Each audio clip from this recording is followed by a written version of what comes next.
So here I am with Mr. Myles Winnicky from Orion Developments here in Regina. One of the things when we first had this idea on creating a podcast for construction in southern Saskatchewan, primarily Regina, Myles was the first person that came to my mind. Myles has a wealth of information. He's been part of this industry for so many years. He's done everything within the industry. He's right from the construction labor, to project management, to scheduling, to ownership. And thank you for joining us, Myles. Oh, thanks for having me.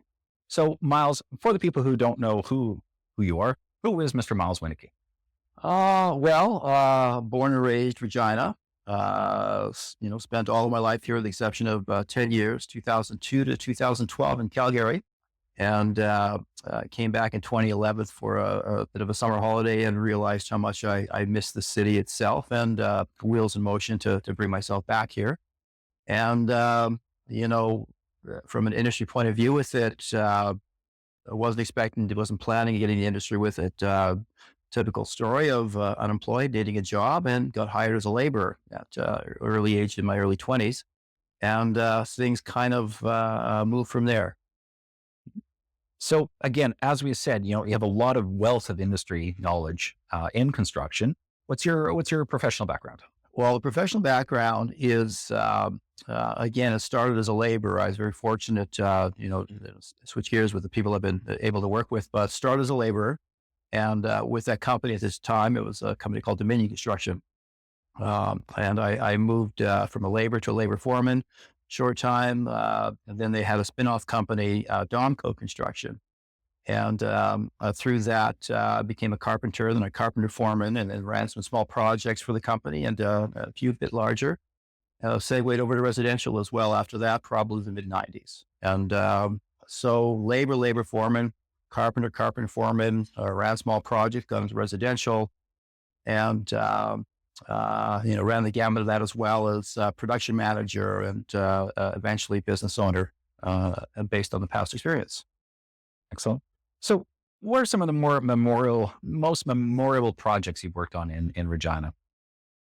Well, I go back again to the commercial point, which is the city of Regina specifically was Casino Regina. When we was involved with that project when we moved it from the train station to Casino Regina. That stands out on the commercial forefront. Residential was, at the advent of Orion Developments with its first home I built with Orion Developments. Clients were looking for a home. I was in the past more interested in more classic style homes. Mm. And they came to me and says, we're looking for something modern. And I kind of winced a bit thinking, oh, it's in this area with it. And but the clients, but I had a house that was sitting, I was looking through some Google images one time with it. This house stuck with me. And for some reason, a couple of years before that, I saved the image and I had it on my phone and I showed the couple this picture and literally says, what do you think of this? And they said, we love it. Well, think about it. They thought about it. Next thing you know, that's what we want. So basically we built the house off of that picture. And, I scaled everything out 1/4 inch per foot to make it work on the lot.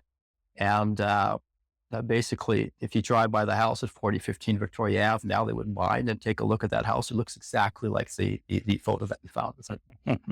That's my standout still. But anything we do is still, there's a lot of good memories here.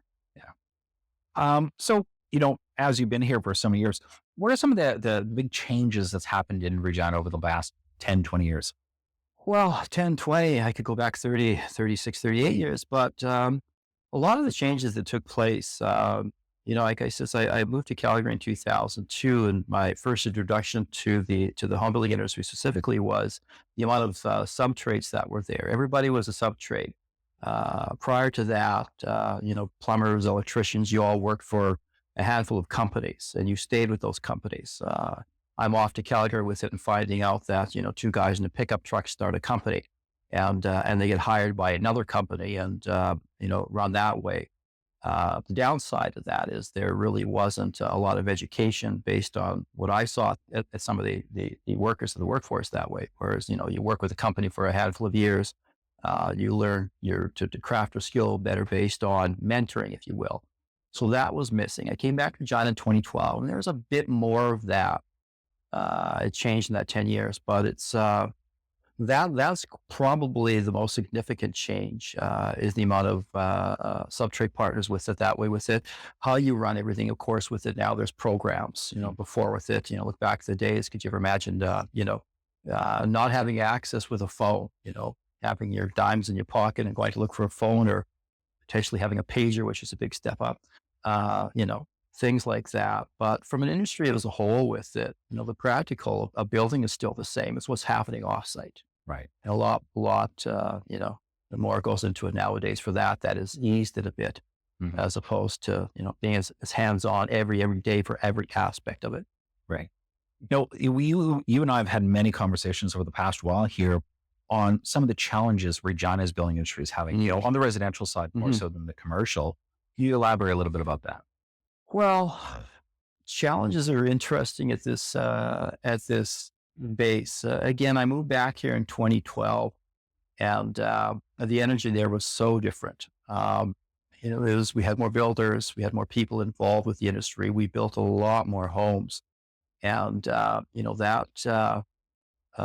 again, that's changed significantly to where we are now with it. We've had quite a slowdown. Interest rates, et cetera, really impacted what we're doing here. And, with that in mind, the biggest impact then is the people that are leaving, the people that are no longer available here with it. Some of the larger players in the industry are no longer here. China's largest builder back in 2012 is, I believe, they just sold their last home. Mm. And, to back off their headquarters in Alberta with it. So some of the challenges then, specifically related to is the trade pool, and believe it or not, the builders in the builder group, Mhm. it's pretty shallow at this point. So again, with my thoughts, with 2025 is going to probably amp up. For product development, interest rates are better with it. It's trying to see if we have the workforce available with it, to really move at a competent pace to meet the demand, the potential demand that's here. Mhm. So, and on that, how are you finding the demand? Are there still lots of people looking to build? Because I know that, as you sort of mentioned on there, there's much fewer starts now than say 4 or 5 years ago. How are you finding that? Are you finding there's still demand, there's just not the builders, or there's just not the builders and lots of demand? That is interesting. What's happened the last couple of years, and again, it's specifically related to the interest rate increase, which really put a block on, say, a home $600,000 and up. So everybody kind of froze, with the exception of a couple of players within the industry that were more of the entry level product, which continued to sell.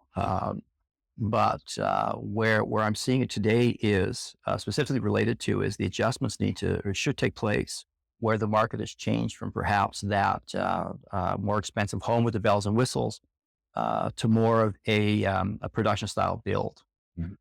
which I believe in 2025 is it could potentially take off. I think this year could have been much better too for some of the builders as well, but they weren't prepared to build that product. I've got a friend of mine with another builder, and I point blank said to him one day, I says, if you guys would have had 20 more builds this year, he said, we would have had 20 more sales. Mhm. So I think the appetite is there. It's just if we're fully prepared to engage that ahead of time, if you will, as Right. opposed to time getting along with it. And, Mhm. we could have been here as opposed to there. It'll come. It'll come. Absolutely. So I know one of your strengths, talking to many different people in the industry, is your ability to just sort of schedule and Mhm. handle that schedule on there. So what's your magic touch? What's your Magic touch. And I love this part too with it because, I go back again when I'm a product of my past, good and bad. I say that in a nice way. Sometimes, positions, you'll leave a job or something, but you always take something with you. And one of my past positions with a major player builder with it as a production manager. And I just basically, we built houses and, how long they took. And I had a vice president of Winnipeg at that time asked me why we're taking so long. And I nicely replied to him, well, that's how long it takes. And he said, it doesn't have to. And it was like a light bulb moment. It's like, you're right. So long story short, we moved down from 10 to 12 months. And within 2 years, we were building appetite at 3.5 to 4.5 months. The Holy part of the equation moly. is, I was told we're about $3,000 a month carrying cost Mm, once we start to excavate. So that removal from a number of months there with it, we were saving $21,000 to $24,000 construction monies during the build. Um, but that's how I like to move forward, not just sit there and just say, well, that's how it is with it. I always look for ways of improving. mhm. That was one of my biggest moments that I'm quite proud of. Okay. So I guess with that, especially going from what you said, 10, 11 months to build a home 10 down to to, 12 months. Yeah. right, three and a half, four, what are some of the challenges? Like what are some of the issues that you find in there that are the major uh, barriers? Well, the What are the major barriers to actually being able to get that kind of timeline and still keep the quality that's necessary, Well, right? I was fortunate as my role as production manager was also production manager, construction manager. I oversaw scheduling. I also oversaw estimating. So, sometimes you can take a look at, the lowest price isn't always the best. When I factored out working with trade partners or selecting them, price was very important. But I also understand something called fair market value. I also take a look at the company, how they're working for us. Do they have the workforce to be able to meet our capabilities? From a scheduling point of view with it, we have to ensure that we let them know ahead of time when they are needed, Mm, not, hi, we need you there tomorrow with it. We expect them to jump when they've got other contractors. So there's a few items there. Challenge wise, how I would perceive is, again, uh, driving solely off of price and price alone, not fully having a job prepared to run smoothly, not sending off the schedule notifications, not having potentially proper field support. Are your supervisors properly trained? Is the site ready to accept that trade partner when they show up? Is it dirty? Is it messy? Is it organized? If you can cross off a number of pluses onto that, things are going to run a lot more smoothly. As we say, you're going to run into challenges, but you know, if you face that challenge, which do occur, mm. my biggest thing is to make sure how do we avoid that from happening again. But putting yourself in the best position of success, learning off of something as opposed to just letting it happen again and again and again. Absolutely. Okay. So somebody's looking to build or renovate, large scale renovation. What what advice would you give? Somebody's looking to build, they're just starting, they're just getting ready, they're excited to do something. What should be their first steps? Oh, don't jump. Look around, make a cognitive decision for something. Um, I would meet potentially with more than one if you're looking for something with it. Again, there's the renovations and new home construction are kind of two different, can be two different things here. So, in a new home construction point of view, with it, depending on the home you're looking for, the budget you're looking for, are you looking for an entry level product? Are you looking for something more, say, an infill product or more of a custom home? And then you can kind of gauge your appetite. Some of the builders are more aimed towards a production builder. Some are more of a custom type builder. With it, find out where you fit into that appetite, and move from there. But with Google search nowadays out there with it, you can find a lot. You would go tour around some of the new areas. You take a look at some of the builders with it. You go to the websites and you see what they're all about with it. Nowadays I see sometimes in social media where they'll literally say, hey, have you heard about, this builder, that builder? Do you recommend any builders you work with it? It's not going to hurt. Mhm. But, and part of that then is try to understand their experience. And that's where I go back to some of the major players that are involved in, Winnipeg, Regina, Saskatoon, Edmonton, Calgary. Chances are if they're in a number of cities, they're probably quite a well-established builder. Mhm. So that would, in my world, get a bit of a check mark for the production style. You're not going to have that with your custom style. So that'll be a whole different avenue there. But, when it comes to a custom build, then you probably take a look around as well and see their portfolio on their websites, what they've done. Perhaps, can you contact any of their clients and see how it is and see if that comes into play. Mm, Those are the important items, what I would look for. mm, But basically you want that experience to be there. Again, this is where we fall back on companies nowadays can potentially start at the top and work their way down with the experience not be fully there with it. And I will say with it, if you're going to have issues with the build with it, sometimes that cost can fall on the consumer as opposed to the actual builder. Right. I know another thing, another important aspect I would think is actually being able to build that relationship with your builder or with the person you're dealing with, right? Because again, this isn't a simple just repainting a wall. This is building your new home that you're going to be into for years and years and years, right? And I can't say that everybody has a different piece of flooring or any tech things, right? A house is a house is a house ish, right? But it still comes down to you still need to make sure that that person's going to be there with you and for you and make sure it's going to be servicing it after the fact, right? That is, yeah. See, and that you touched on something for my own personal. When I built with clients, we're there every step of the way. I don't, welcome to the company, please sign the contract and give you a sheet of paper with, okay, here's where you go select your flooring, your cabinets, your trims and doors. We go with you.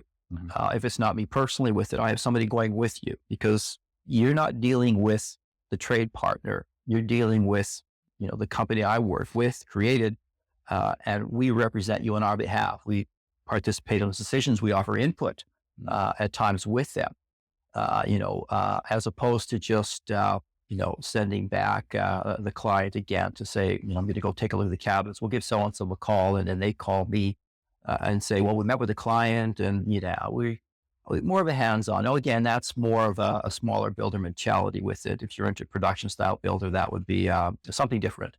But, there you probably have multiple choices if it's a pre-built home with it, but you would two different levels that way.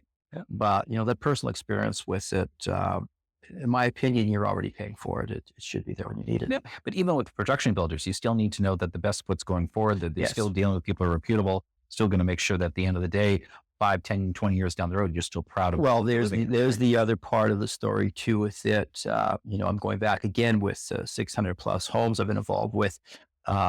Two issues come to mind, and it would be flooring and it would be exterior, specifically vinyl siding related.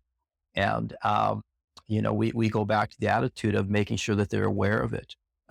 First and foremost, so we don't have those problems is, you do a proper walkthrough with the client. You can walk through 5 times and find some little demerit, if you will, with it. But, you're going to go do a walkthrough. Well, heaven forbid you miss something 3 months later, 11 months later. There's still no reason to not look after the customer for it. As I'm very fond of saying with it, I have an iPhone or something, I drop it, I break it, I'm upset for a couple of days going, dang, I broke my phone. I can't imagine, buying a house, which is a large, large investment, putting your key in that front door with a frown on your face. That's something that, or waking up every morning and going to bed better. No, every single day you're going there and just, yeah. Okay. So what do you think about what the future holds for building in Regina? Well, as I alluded to earlier with it, we weathered the storm with the interest rates here. And now it's going to 2025 and trying to understand the appetite of where our city's headed.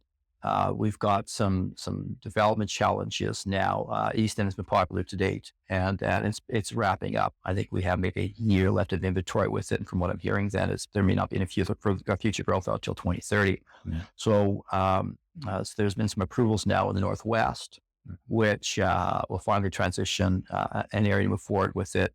So now it's going to take that, where people are comfortable in the East End and, to see how things are going to go in the Northwest. I think from the city point of view, it's going to take, a few years as well for us to get up to that development where we should be. Because I still view, again, as from a city point of view with it, I like to think home ownership is still so important for families or individuals. And when you take a look at the rest of Canada, where pricing is, and the affordability in Regina is it's incredible. So, we may not offer, quote, some of the bells and whistles of the major centers, but, the good news is you're going to pay less for your home. From what I remember at a builders meeting a few months ago, we either had the highest or second highest disposable income of all of Canada. That's going to allow you to put more money away for savings or for your vacations or for your kids, as opposed to being mortgage broke with, some of the major centers. Calgary comes to mind and saying how house prices have shot up in the last few years. It's just It's just crazy. Yeah. Where like I says, you can come here and still buy a house at a competent dollar value. And Mm. to me, that's very attractive. Still build your equity, but still have that quality of life. Yeah, well, a quality of life that's going to allow you because as you say, go back to spending 10 years in Calgary and coming back 10 years later and seeing, people I've known and how well they're doing, because the Calgary mentality, and not everybody, but, there's a very much pro spend attitude there. Mm. You had to have the newer car, you had to have the bigger house. And, you have to go out for dinner every night with it. I jokingly say with it, people buy a large screen TV in Calgary just to put on the wall so they have it. Here we watch it. Anyways, it's just, I think a lot of good things are going to be recognized out of the city. It's a nice, safe community. It's got a smaller feel to it, which, by no means is a negative in my opinion. Everything is 15 minutes away. Yeah. Yeah, it's a great place, especially for raising family. I would think so. Nice and safe. Yes. Okay. Well, hey, thank you very much. I really appreciate your time today, Myles, and look forward to working with you in the future. I always enjoyed you as well, Michael.